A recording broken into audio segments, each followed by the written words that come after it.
Selamat datang di Ditra Channel dengan berbagai cerita horor dan mistik.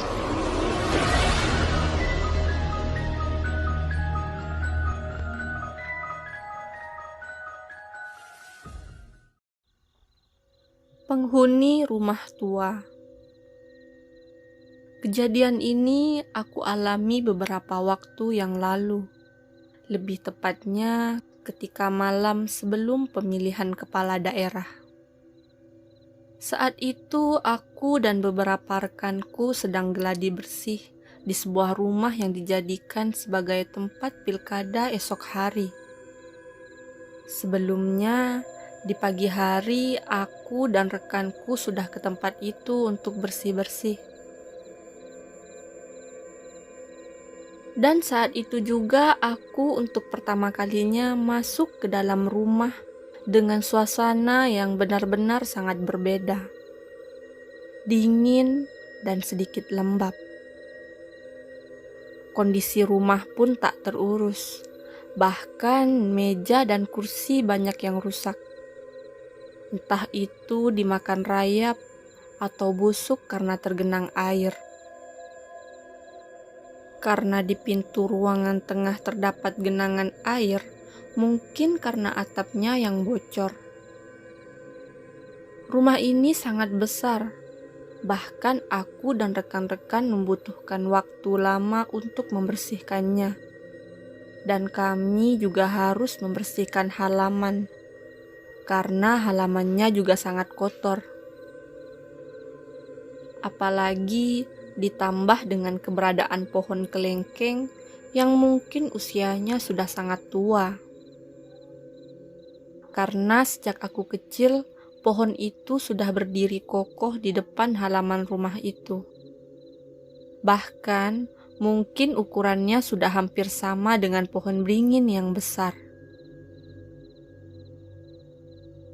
Saat aku sedang memindahkan sofa yang sudah lapuk ke ruang belakang, tepatnya di ruang TV, kamar yang sudah tidak terpakai itu suasananya menjadi sangat aneh. Seperti ada yang mengawasi. Tepatnya di sebelah lemari kaca besar. Aku dan rekanku bahkan tak berani bercermin di depan kaca itu. Setelah membereskan beberapa sofa dan meja, aku memutuskan untuk masuk ke ruang belakang sendiri. Aku memperhatikan salah satu ruangan di ujung yang sudah tidak terpakai. Sekilas, aku melihat seseorang sedang berdiri di sana saat aku akan kembali ke ruang depan. Entah kenapa, aku ingin menengok ke arah dapur yang pintunya terbuka sedikit. Tapi rasanya sangat berat untuk menengok ke arah dapur. Mungkin penghuninya tidak suka aku pergi ke sana. Setelah suasana semakin tidak enak, aku memutuskan untuk berkumpul kembali bersama rekan-rekanku. Setelah semua selesai, kami berkumpul untuk membicarakan agenda nanti malam, yaitu geladi bersih. Kemudian, kami kembali ke rumah masing-masing. Malamnya, kami semua berkumpul.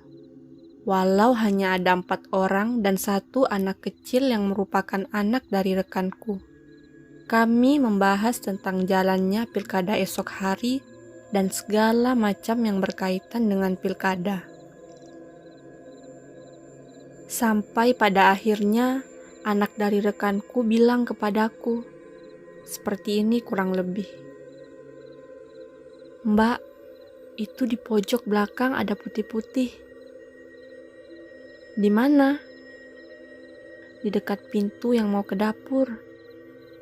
"Mbak-mbak bukan?" "Bukan, orangnya dibungkus, diikat." "Oh, dia ngapain? Liatin kita?" "Iya." "Dia cuma ada di sana?" "Heeh, Mbak." Setelah sedikit percakapan itu, Aku minta dia diam dan tidak bilang ke siapa-siapa. Ya, anak kecil itu adalah keponakanku sendiri, dan dia memang bisa lihat yang begituan. Setelah gladi selesai, kita semua berkumpul di depan rumah sambil sedikit mengobrol. Tiba-tiba ponakanku minta dipangku sama aku. Terus aku tanya lagi, "Kenapa?" "Di atas ada mbak-mbak." "Di pohon kelengkengnya?" "Iya." "Rambutnya panjang apa pendek?" "Pendek. Dia lagi bedakan." "Dia lagi liatin kita." "Nggak tahu, aku nggak mau noleh ke atas." "Kenapa? Dia serem." "Iya." Setelah gladi bersih selesai, kami semua langsung pulang.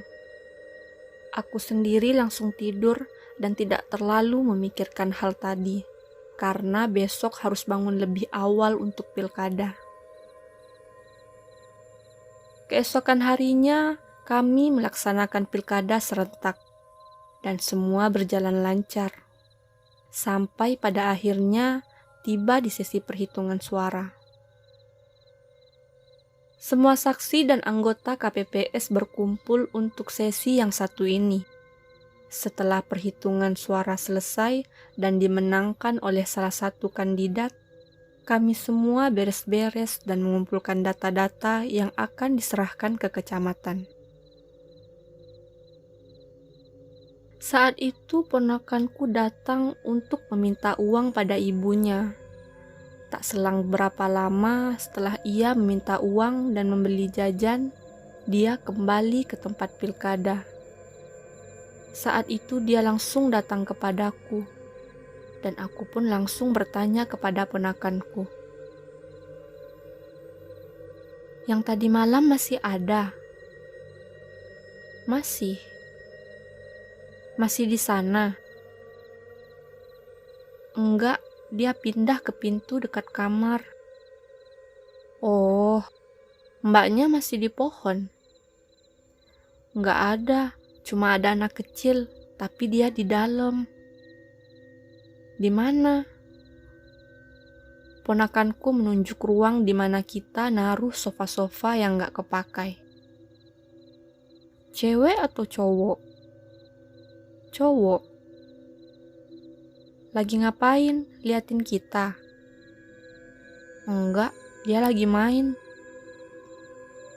"Oh, di ruangan ini ada enggak?" "Ada." "Di mana?" Dia menunjuk 4 titik di ruangan kita lagi duduk saat ini. Dan apesnya, di salah satu titik itu tempat aku tugas jaga kotak suara tadi, tepat di belakangnya. Pantas aja dari tadi dingin banget, padahal cuacanya lumayan panas di luar. Beberapa rekanku sampai heran, karena aku kamar mandi sampai beberapa kali. Bayangin aja, di belakang kamu ada yang begituan rasanya gimana? Jika pengen tahu, yang ada di belakangku adalah yang dibungkus itu. Yang ponakan aku omongin pas pertama. Setelah itu aku baru tahu kenapa tadi terasa dingin banget di situ. Setiap rumah yang ditempati maupun tidak ditempati, mungkin akan selalu ada penghuni yang tak kasat mata. Tetapi kembali lagi ke kita masing-masing. Bagaimana cara kita untuk saling menghormati dan tidak mengganggu, ataupun berbicara sembarangan yang dapat mengusik mereka.